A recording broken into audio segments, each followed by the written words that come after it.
How's it going, everyone? We have a big update on the Final Fantasy VII Rebirth development. Also, I want to give you guys a bit of an update on Alan Wake 2, as we have gotten a brand new behind-the-scenes video introducing the second playable character. We'll get to that at the end of this video. They have put out an official tweet regarding the development of this game. Remember that this game, a while ago, was announced for winter of 2023. Whether or not it'll hit that window remains to be seen. However, they had the same timeline with Crisis Core Final Fantasy VII Reunion, and that was scheduled for winter of 2022, and that ended up coming out in December. So based on what they've said, I am led to believe that Final Fantasy VII Rebirth is scheduled for 2023, or at some point was scheduled for 2023. However, at this stage of the game, I find it hard to believe that Final Fantasy 16 and the Final Fantasy VII Rebirth Final Fantasy VII Remake Part 2 Rebirth would be coming out within a 6-month time period. When did that ever happen with Square Enix, where they release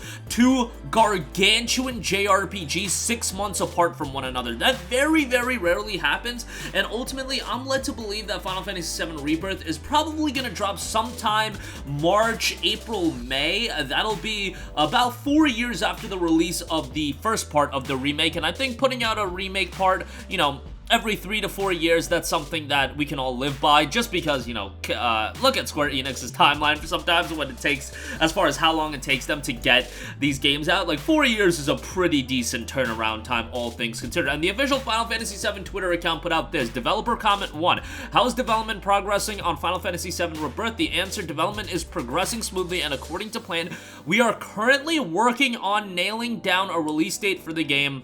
Coming from Final Fantasy VII Rebirth producer Yoshinori Kitase. On top of that, that is the official FF7 page, and they highlighted working on nailing down a release date. So it seems like that this game is nearing, you know, at least a stage where they are comfortable attaching a release date to it, and I don't think it's going to be a case where the game is going to get delayed or anything like that.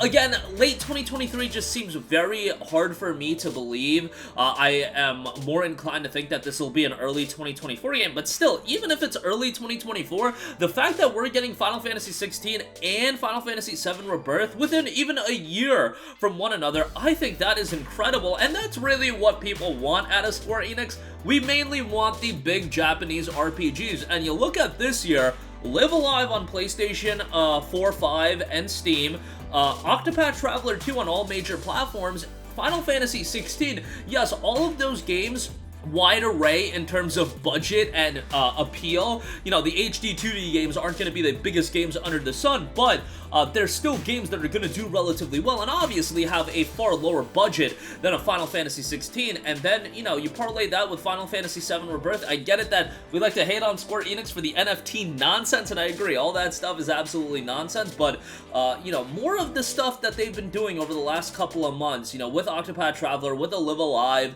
Final Fantasy 16 looks tremendous, and hopefully the Final Fantasy 16 team, they will be kept together after the development of Final Fantasy 16 to do another single-player game. Like, I think it would be great if that team does work on Final Fantasy games going forward, and I'm not saying they gotta do every numbered entry, but let them do a couple other single-player games. There's a lot of potential there. Really, what I want to see out of Square Enix going forward, I do want to see them do more with the Nier IP. I feel like that's just an IP that's sitting there that should be doing something. I get it, they put out Replicant in 2021, Automata was 2017, I believe, but I think they can do more with Nier as an IP, and hopefully we hear where that franchise is going next, because there's a lot of potential there, or, you know, for them to establish another major JRPG. I get it, right now, the priority is Final Fantasy 16, Rebirth, and then Kingdom Hearts 4. By the time Rebirth comes out, which will be, you know, either low chance late this year, probably early 24, that's probably around the time we would get, you know, everything in place for Square Enix to make an update on their next major JRPG, which looks to be Kingdom Hearts 4, and that's a game that I think has a lot of potential to be something that draws a lot of people back into Kingdom Hearts, because I think the issue with Kingdom Hearts was it was kind of all over the place. But nevertheless, Final Fantasy VII Rebirth looks like it is making a smooth progress. Hopefully we do hear something here over the summer, maybe Summer Game Fest, I don't know, that would be a good time to announce something about that, given the fact that you really don't need to do any more promotion for Final Fantasy 16, in the sense that at these big events, like at the showcase, we got a launch trailer, that's fine, the game's probably ready to go, and it's probably going to be ready to go soon, but outside of, you know, dropping a demo at one of these events, I don't think, you know, another trailer is really going to get people excited. And we already got the launch trailer. What are you going to do? Launch trailer number 2? Like, no, we don't really need any of that. At this point, the game's, what, under 3 weeks away. We can get the ball rolling on some of the other Square Enix projects. So we'll see how all of that turns out. Alright, next up, Alan Wake 2 behind the scenes, introducing Saga Anderson. The video has gone live today from Epic Games and Remedy, and it introduces the second protagonist of the game, which I think a lot of us were taken aback by when we saw the showcase gameplay. The game itself looks fantastic. Like, that game, I am so stoked for it, and it's like shot up as one of my most anticipated games of the year. When we got the initial trailer, was excited for it, don't get me wrong, but you're only gonna, you know, captivate me so much without gameplay, and man, that's the power of gameplay right there. When I saw Alan Wake 2 in action, I'm like, whoa, excited for this one. The game is due out on October 17th, and there will be 2 playable characters. You, of course, have Alan Wake, and then another character has been included in Saga Anderson. We'll see, you know, how the narrative unfolds. Obviously, this is going to be a very narrative-driven title, and we do have some more information about the game. There will be open levels. No, this is not a open world, but there will be open levels that do allow for a bit of exploration. So if you do want that, that'll be an option. A theme of duality and echoes was noted. 2 campaigns with 2 playable characters and 2 worlds, Alan Wake and Saga Anderson. Each campaign is noted to have its own distinct style and mood. Saga campaign was inspired by True Detective and open area gameplay, and there's going to be some exploration attached to the game as well. I know, and I'm a little bit surprised by it, I'm not gonna lie. The vitriol over the fact that it is not gonna get a physical release, and I'm seeing a lot of talk on social media, and, you know, talk on Twitter, and, you know, the social medias of the world, and how it actually correlates to game sales isn't always one-to-one, but man, I was expecting, you know, there to be a little bit of bummed out people, but like, it's a lot of people that are super disappointed about the fact that Alan Wake 2 is going the digital only route. And the more I think about it, I'm like, you know what? Yeah, I can understand why people are upset. First of all, a lot of you guys bought the disc-based PS5. You've paid the extra $100 to ultimately get games physically, so, you know, there's that element to it. And then also, Alan Wake 2, I really believe, is like the first new AAA game that is entirely skipping a physical release. Like, correct me if I'm wrong, has there been another game at the level of Alan Wake 2? Sure, you'll see some games here and there that get a digital-only release, but usually it's like either a budget game, sometimes maybe like another release from a different platform. For example, Monster Hunter Rise, that game is only a digital release on consoles.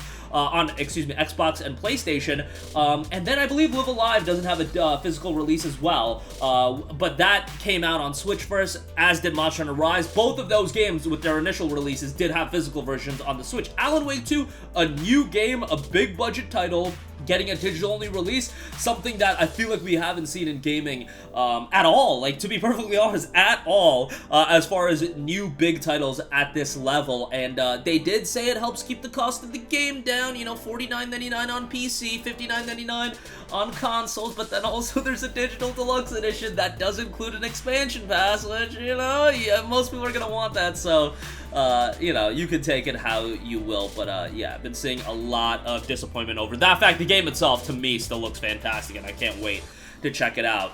But that is going to do it for me. Again, a bit of an update on the Final Fantasy VII Part 2 Remake Rebirth. I gotta call it Rebirth. I've just been so acclimated to calling it Part 2 that, yeah, hopefully, you know, early 2024 is, I think, where Square Enix is going to be shooting for, and I think, you know, perfectly fine. Final Fantasy 16 coming out end of this month. You know, let people check that out all year, maybe update the game if they want to do DLC, whatever, but, you know, we can have a little bit of a window between major Final Fantasy releases. And Alan Wake 2, think the game is shaping up to be fantastic. Again, I get your guys' disappointment over the lack of a physical release, and, you know, maybe that's the way gaming is going to be moving forward. And obviously, at some point, I do think we're going to get there, but games are a little bit different than, you know, streaming and whatnot, but not going to get down this tangent right now. That'll do it for me. Sound off with all of your thoughts in the comments section down below. Thank you for watching, and goodbye. Hey guys, we hope you enjoyed the video, and if you did, make sure to hit the subscribe button, and if you're already subscribed, do us a favor and hit the bell icon. This way you'll be notified whenever we post a new video. That's the best way to keep up with all of our uploads, and we usually try to upload 2 videos a day. And with the bell icon hit, you'll be notified whenever we do upload a video. As always, thanks for watching.